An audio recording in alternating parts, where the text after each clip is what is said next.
The year was 1888, and the narrow streets of Whitechapel in London were cloaked in a constant shroud of fog and despair. Life was harsh here.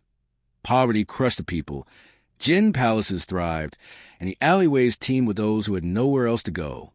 Amid the misery, women sold their company for pennies, trying to buy just one more night of food or shelter. But that summer, a shadow began to stalk those streets. On the morning of August 31st, the body of Marion Nichols was found lying in the darkness of Buck's Row. Her throat had been cut so savagely that it nearly severed her head, and her body bore deep, deliberate slashes. At first, it seemed like the work of a madman, but it would not be the last. Just a week later, Annie Chapman was discovered in the backyard of a lodging house. Her throat was cut, her abdomen laid open. The killer had taken something from her body. It was no longer random. It was ritual. The press began to whisper of a monster loose in Whitechapel. Then came the night of September 30th, remembered forever as a double event. Within the space of an hour, 2 women were dead. Elizabeth Stride's body was found with her throat slashed, but without the usual mutilations, as if the killer had been interrupted. Not long after, Catherine et al.'s was discovered in Mitre Square.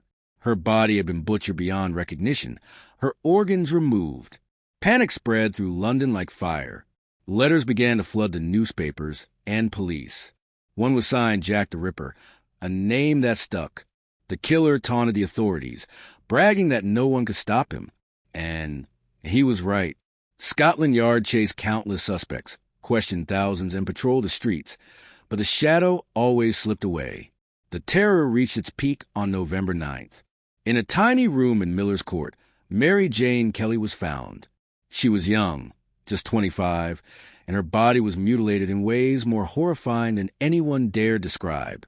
Even hardened policemen recoiled at the scene. And then, as suddenly as the killings had begun, they stopped. The murderer vanished into history. No arrest, no trial, no closure. Some said he died, others that he fled London. But his name became legend, whispered for over a century. Jack the Ripper.